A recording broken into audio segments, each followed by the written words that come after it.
wa maka minal musyrikin. Agamanya Nabi Ibrahim yang suci, yang murni, yang bersih, hanifah, wa maka minal musyrikin, dan tidaklah Ibrahim itu orang musyrik Islam. Nah, orang-orang Yahudi itu, Nasrani juga pernah mengatakan dalam Al-Quran Nabi Ibrahim itu Yahudi, Nabi Ibrahim itu padahal tidak. Tadi dikatakan Muslim. Nah, sekarang yang kedua kita akan bicara tentang Nabi Isa. Ada bawa Al-Quran gak nih? Kalau yang bawa Al-Quran bisa dibuka. Ini kita ingin memahami tentang Nabi Isa menurut agama kita, menurut Al-Quran, dan itu yang kita yakini sebagai kebenaran. Ya. Karena kalau sekarang Bapak Ibu buka tentang Isa, apalagi tanggal-tanggal seperti ini, itu yang banyak adalah Isa yang disalib, ya kan? Isa yang pengorbanan diri, penghapusan dosa, ya, dan lain sebagainya. Sebetulnya selain kita harus menguatkan keimanan, maka kita harus mengerti tentang Isa itu bagaimana. Kita akan membacakan ini untuk membahas materi kita ini. Yang terakhir nanti kita akan bahas itu tentang hukum mengucapkan, yaitu surat An-Nisa. Kita baca dari ayat 155. An-Nisa 155.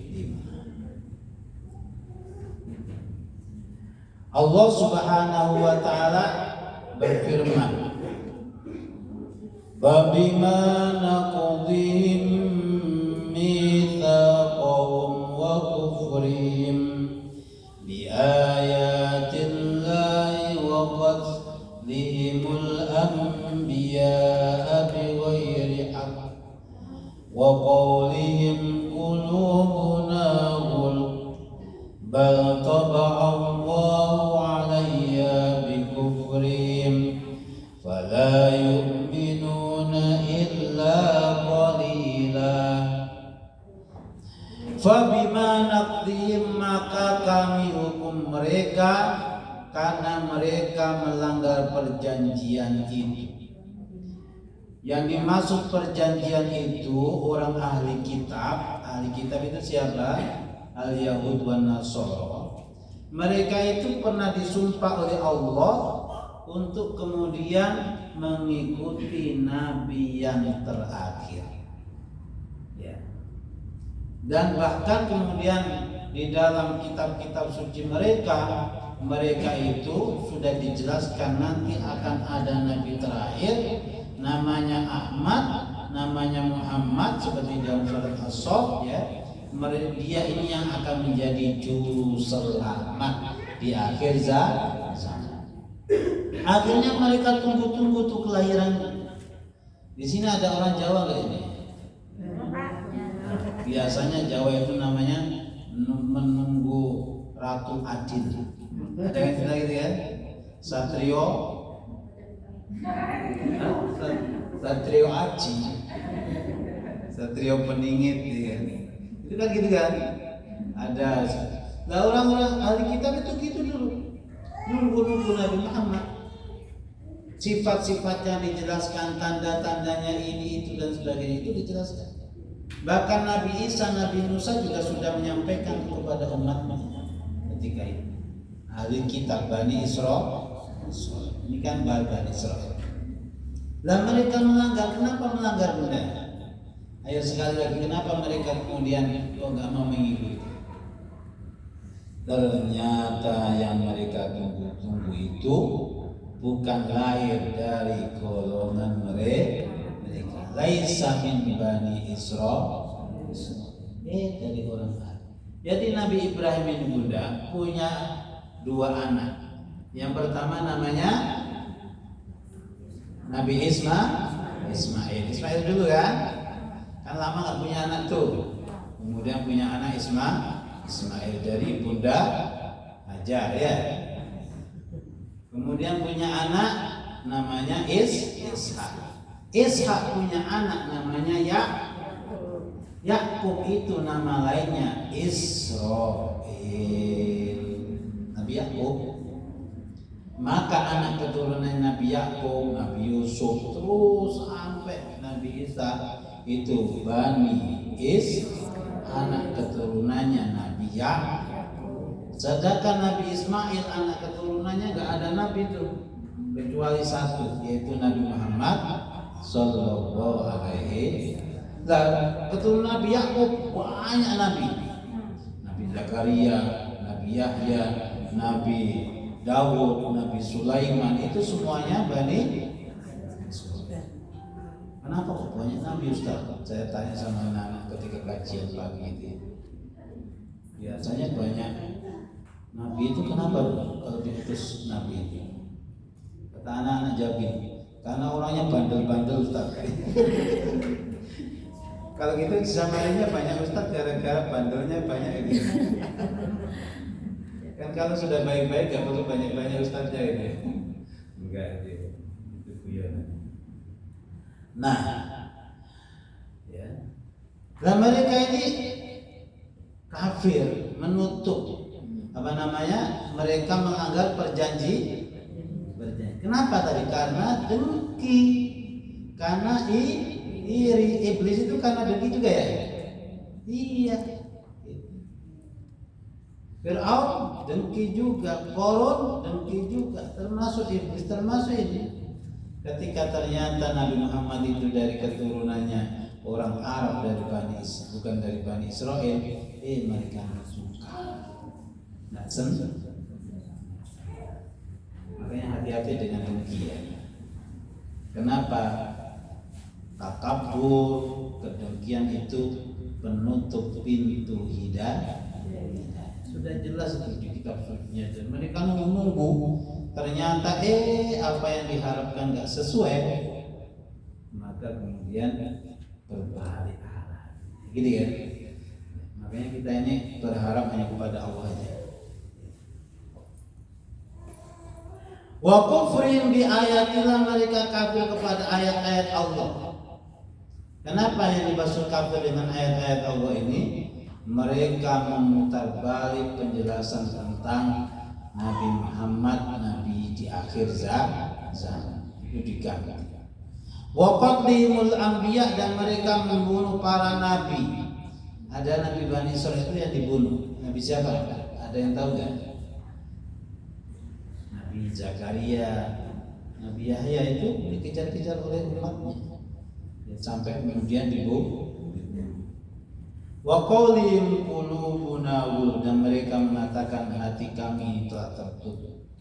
Bal taba'allahu 'alayya bi kufrin fala yu'minuna illa qalil. Walaupun ada juga yang beriman sedikit. Lanjutnya di 156, wa bi kufri maqalim 'ala maryam butanun 'azim, dan disebabkan kekafiran mereka dan perkataan mereka kepada ibunda Maryam. Maryam ini ibunda Isa alaihi salam. Bapaknya namanya siapa? Bapaknya Maryam Imran. Ada surat namanya Ali, keluarganya cuma 3 aja. Imran sama Bu Imran sama Nak Imran. Maksudnya Maryam itu anaknya tapi diabadikan dalam Al-Quran. Nah Maryam itu anaknya Imran. Kemudian Maryam punya anak namanya Isa. Dan mereka menuduh macam-macam kepada Maryam, ya, Maryam bin Imran. Lanjut, nah ini yang kita bahas 157. Wa qaulihim, dan kami hukum mereka, kata Allah, disebabkan perkataan mereka. Inna qatalna al-masih ibn Maryam Rasulullah. Kami telah membunuh Isa bin Maryam dan Allah. Nah, kalau yang kita dengar mereka gitu kan, disalib katanya gitu ya. Wa ma qatalu, Allah mengatakan mereka tidak membunuhnya. Wa ma salabu, mereka juga tidak mensalibnya. Walakin syubbiha lahum, akan tetapi yang disalib, yang dibunuh itu adalah orang yang diserupakan kepadanya. Wa innal ladzina ikhtalafu fi lafi syakkim min ma lahum bihi min ilmin illa ittiba'adh wa ma qataluhu yakin. Mereka berbeda pendapat tentang apa yang mereka ragu-ragukan tadi, dan kemudian ini menjadi apa yang diyakini dan diikuti menurut prasangka mereka. Wa ma qataluhu yakin, mereka tidaklah membunuh dengan tidak sebenarnya, tidak membunuhnya. Ini surat An-Nisa 157. Jadi ini tegas di dalam Al-Quran dikatakan apa yang mereka katakan disalib, dibunuh, menjadi pembebasan dosa dan sebagainya itu tidak benar. Itu adalah berita yang dibuat-buat, kisah yang dikarang-karang, itu adalah kisah kebohongan. Maka dari sini jelas kita kalau kemudian kok mempercayainya, mengikutinya, ya kita sedang menentang Al-Qur'an. Gitu ya. Sudah jelas di sini. Nabi Isa di mana? Diangkat oleh Allah SWT kelak di akhir zaman. Nggak tahu 2 hari lagi atau 2 tahun lagi atau 40 tahun lagi. Itu nanti akan turun ke bumi untuk mengembalikan akidah manusia untuk mengikuti Islam. Karena itulah kita mudah-mudahan dijaga oleh Allah, istiqomah terus sampai nanti meninggal dunia dalam keadaan Islam. Husnul khotimah, anak-anak kita semuanya, keturunan kita semuanya.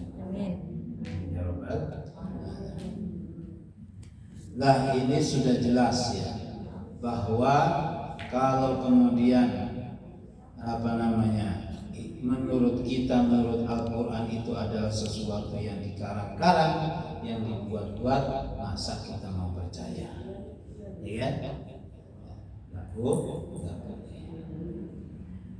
Nah, ternyata memang ada sebuah kisah bagaimana kemudian orang-orang kafir. Orang kafir itu siapa Bunda? Selain orang Islam. Apa sih arti daripada kafir itu? Kafir itu cover. Cover itu tutup. Kalau tutupnya itu, kalau kita punya buku kemudian ditutup, maka isinya tidak kelihatan. Kafir itu artinya adalah orang yang menutup dirinya dari kebenaran. Itu maksudnya kafir. Jadi orang yang tidak percaya dengan kebenaran. Sehingga kita katakan non-muslim itu ya semuanya kafir. Kafir itu menutup. Nah, Rasulullah SAW di awal-awal Islam itu pernah beliau itu didatangi oleh Syadatul Quraisy, yaitu tokoh-tokoh Quraisy, di mana Rasulullah itu sejak awal ketika menyampaikan agama Islam ini mengalami gangguan, ya, celaan, caci maki, godaan sampai tawaran. Yang pertama, pernah beliau ditawari oleh orang-orang kafir. Yang ini disampaikan kepada paman beliau Abu Thalib.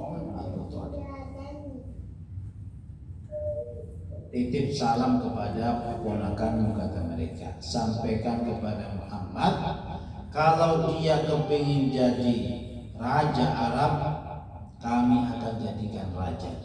Gak usah daftar ke KPU. Ada KPU juga waktu itu kan. Kalau dia mau kekayaan Jazirah Arab, kami akan kumpulkan seluruh kekayaan Jazirah Arab untuk dia. Dan apapun yang dia inginkan kami sediakan, syaratnya tinggalkan menyampaikan Islam. Yang disampaikan oleh Abu Thalib. Maka jawaban Rasulullah itu terkenal kan?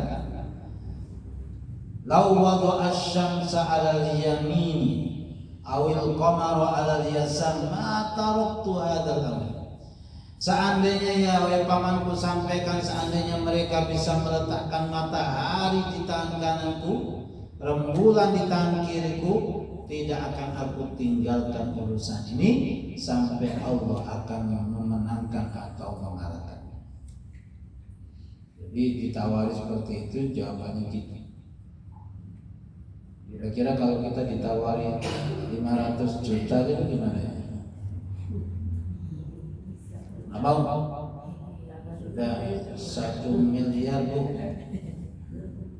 Nggak mau? Yang awalnya haram bisa menjadi halal, halal yang menjadi halal. Ini ya, subhanallah.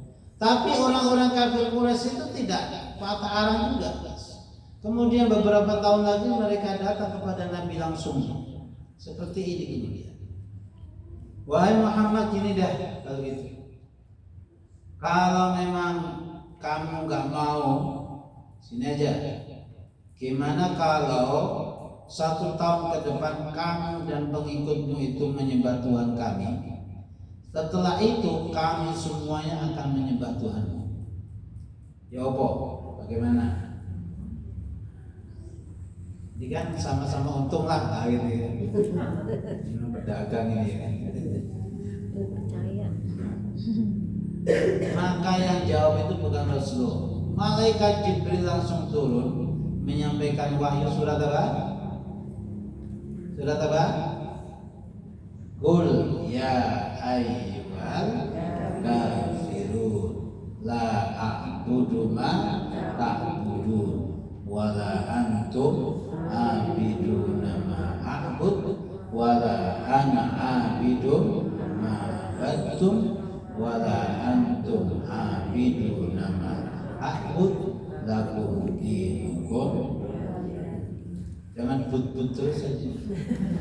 Sampai-sampai but-but ini. Yang jawab itu, yang nanggapi tawaran orang-orang kafir Quraisy langsung Allah dengan turunnya surat Al-Kahfi. Qul ya ayyuhal kafirun, katakan wahai Muhammad, wahai orang-orang kafir, la a'budu ma ta'budun, aku tidak akan menyembah apa yang kalian sembah. Wala antum abiduna ma a'bud, dan kalian tidak layak untuk menyembah apa yang kami sembah. Dan seterusnya sampai di akhir dengan lakum dinukum waliyadin. Agamamu agamamu, agamaku agamaku. Clear? Jelas? Gak seperti ini. Nah, ini ajaran Rasulullah Sallallahu Alaihi Wasallam. Kenapa? Karena kita ingin mendapatkan petunjuknya, hidayahnya, dan kita ingin memastikan kita ingin mendapatkan sa'adah, kebahagiaan. Nah, tapi ya tadi itu iblis dan anak buahnya itu ya nggak mau, diem dia. Orang itu ingin baik itu ada yang ganggu nggak biasanya? Iyalah ya. Tapi kalau nggak diganggu kira-kira enak apa enggak? Nggak rame Ustaz. Ya memang seperti inilah.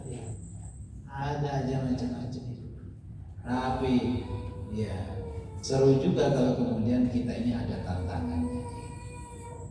Nah, jadi kalau kita tarik dari kisah-kisah tadi itu, Al-Quran maupun hadis Rasulullah, sebab nuzulnya maupun surah Al-Kafirun, kita sungguh jelas bahwa kalau di dalam urusan agama, masalah akidah, masalah ibadah, ya, ini kita lakum dinukum, silahkan kalian beragama, lakukan agama kalian. Saya punya agama, lakukan agama saya. Saya tidak akan mengganggu agama kalian karena kalian kafir. Saya tidak, kalian jangan mengganggu keyakinan kami. Ini ya, jelas ya. Jadi nggak usah nanti kemudian ada kamus di tempat ibadah orang lain. Ya, jangan ya. Dan nggak usah kemudian mereka kita undang ke sini untuk apa? Melakukan doa atau apa namanya ibadah, ya nggak usah. Dan ini sesuai sudah konstitusi negara kita ini. Berketuhanan yang Maha Esa itu di dalam pasal berapa itu? Pasal 31 atau 30? Ada yang masih tahu nggak? Nggak pernah baca ya? Lebih baik hafal Quran aja. Itu kan sudah dikatakan negara ini menjamin setiap pemeluk agama masing-masing dan nggak boleh saling mengganggu. Pancasila sudah jelas itu ketuhanan yang Maha Esa. Jadi kita ini dilindungi oleh negara. Ya, beragama ini sholat, zakat, sedekah, zikir, doa, semuanya dijamin oleh negara, berkewajiban. Dan nggak boleh kemudian ganggu satu sama lain.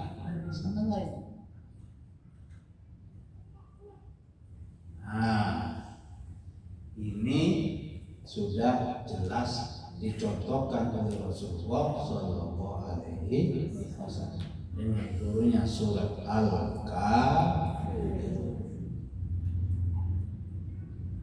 Nah, sekarang yang kita bahas ini, bagaimana Ustadz terkait dengan mengucapkan hari raya kepada agama lain. Bunda, hari raya itu apa sih? Ada nggak yang bisa mendefinisikan hari raya? Banyak jajan. Apa ya hari raya? Kalau kita kan namanya Yaumul Id, namanya hari raya Idul Fitri. Ada lagi hari raya Idul Adha. Terus ada hari raya tadi Idul Adha Kurban. Terus ada setiap pekannya ada hari Jumat. Itu juga hari raya setiap pekannya. Ayam Sayyidul Ayyam, hari Jumat. Ya istilahnya hari raya itu kalau hari Yaumul Id karena kita berbahagia setelah kita berpuasa Ramadan. Kita kenapa bahagia? Yaumul Id, hari kembali kepada fitrah. Idun artinya kembali. Dosa-dosa kita dihapus semuanya, ya kan? Kembali fitrah, maka kemudian kita bahagia di situ. Nah, permasalahan di sini saya ingin bacakan yang pertama. Kalau MUI dengan fatwanya sudah mengatakan bahwa mengucapkan selamat hari raya kepada agama lain itu hukumnya tidak boleh. MUI tahun berapa sejak dulu sampai sekarang itu tidak boleh.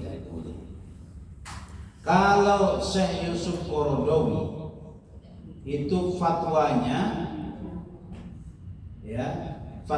yang pertama tidak boleh, yang kedua di dalam kondisi tertentu itu boleh. Contoh nih, di dalam sebuah lingkungan yang itu sangat membahayakan karena lingkungannya itu kalau kemudian kita tidak mengucapkan malah kemudian dibully umpamanya, seperti di mayoritas yang dan mereka mengancam seperti itu. Selama kemudian keimanan kita tetap, keyakinan kita tidak terganggu, maka mengucapkan itu tidak masalah. Tapi secara umum beliau mengatakan tidak boleh. Kemudian apakah kemudian ya, saya dulu itu waktu di Jawa itu punya tetangga bahkan pendeta ya.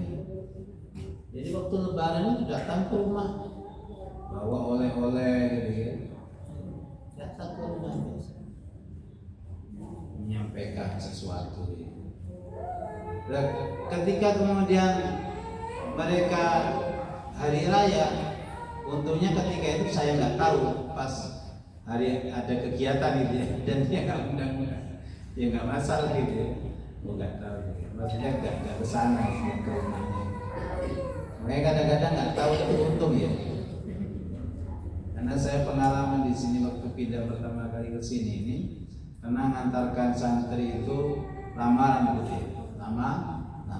Terakhir lamaran itu ditanya oleh calon mempelai perempuan, Pak Ustadz, ada salam nggak dari keluarganya? Salam apa ya? Saya tanya, ada salam nggak sama calon laki-laki itu? Nggak ada salam, mungkin ada salam aja Bu, Pak. Nah, ketika saya pulang itu cerita sama teman-teman, Ustadz yang kayak nggak ngerti aja katanya. Yang terakhir itu masalah apa katanya? Masalah apa? Jujuran itu nih. Jujuran ke antara itu. Jadi tentunya nggak ngerti ternyata bagus ya. Karena ketika mengantarkan yang kedua itu tawar menawar akhirnya. Tawar menawar itu. Nah, ini kan kita pengalaman. Ternyata nggak tahu itu ada baiknya juga gitu. Yang kedua ini adalah permasalahannya, apakah mengucapkan itu bagian ibadah atau bukan? Ya kan? Halo, mengucapkan selamat itu bagian dari keyakinan, ibadah atau bukan? Kalau itu termasuk bagian dari ibadah keyakinan, ya nggak boleh. Karena kita artinya meyakini kekafiran. Kalau kemudian kita mengikuti ibadahnya orang kafir, ya nggak boleh, karena itu kita meyakini kekafiran. Tapi kalau itu menjadi kebiasaan saja, maka kemudian tidak apa-apa. Ya, ini niat seperti itu. Tapi dari apa yang kemudian kita baca tadi dari MUI, dari para ulama dan sebagainya, memang lebih baik kalau kemudian kita nggak ikut-ikutan. Kalau pesan saya sih sudahlah, kita sibuk gini aja, kamu saja, daripada baca Al-Quran, baca meningkatkan hadis kita, ya kan, meningkatkan keimanan kita, saling tawasul bil haq, tawasul bis sabr di dalam agama ini untuk terus bisa istiqomah, daripada latah mengikuti apa yang disebar-sebarkan. Kan itu kan? Sebetulnya gitu. Tapi memang ya gitulah Ustaz. Nabi Muhammad aja pernah diganggu, ya kan? Ya memang. Nah, kalau seperti itu jawab aja sudah. Lakum dinukum wa agamamu. Yuk kita saling menjaga, saling menghormati dengan apa? Ya, lakukan sesuai dengan keyakinan masing-masing. Kalau masalah bersih-bersih kampung, masalah apa lagi? Kerja bakti, masalah apa, yuk sama-sama. Tapi kalau masalah ibadah, masalah ya kita. Kalau umpamanya kita membuat koperasi sama-sama, ayo, gak apa-apa kan? Masalah dunia. Jadi intinya ini adalah ya, kita harus tegas di dalam masalah keimanan, di dalam masalah ibadah, di dalam masalah agama kita harus lakukan. Sedangkan masalah-masalah dunia silahkan selama kita saling ridho, saling mendapatkan kerelaan satu sama lain, maksudnya sama-sama untung gitu ya, sama-sama mendapatkan kebaikan. Jadi ya menurut saya lebih baik kemudian kita nggak ikut-ikut latah-latah mengikuti, karena jangan-jangan itu mengganggu apa? Mengganggu keyakinan, keimanan kita. Sampai mengucapkan selamat, seakan-akan kita mengakui tadi cerita kisah kejadian yang tidak sesuai dengan Al-Qur'an. Kisah Al-Qur'annya sudah mengatakan seperti itu, masa kita mengakui ya tentang kelahirannya, tentang disalib dan lain sebagainya. Jadi kalau pesan saya, lebih baik kita mensibukkan dengan agama kita, dengan kemudian kita kuatkan keimanan kita jaga keimanan kita. Bagaimana Ustaz kalau anak-anak kita kan temannya banyak tuh di Facebook, di Instagram dan sebagainya, yuk kita kasih pesan kita tadi supaya nggak ikut-ikut mengikuti apa yang mereka suka. Demikian ini mungkin insya Allah mudah-mudahan membuka cakrawala kita tentang seperti inilah memang kehidupan ini yang kita hadapi, ya kan? Dan saya senantiasa mengingatkan kepada siapapun dimanapun majlis bahwa kita ini punya tujuan, punya misi, yaitu keselamatan di dunia dan akhirat. Dan sejak ayah bunda kita Adam alaihissalam, Hawa, itu semuanya adalah ingin kemudian mengikuti aturan-aturan Allah Subhanahu wa Ta'ala. Itu yang dimaksud dengan khalifatun fil ardi ja'ilun fil ardi. Artinya apa?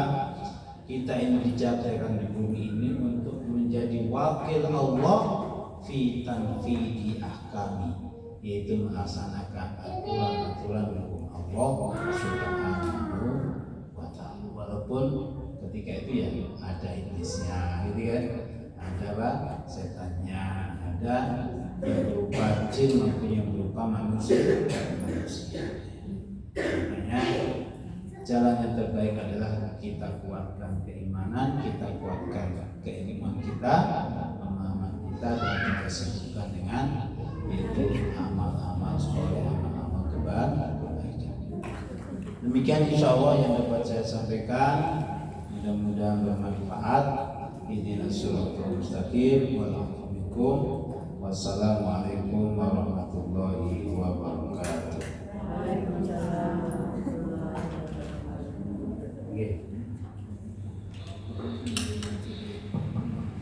tadi kita sudah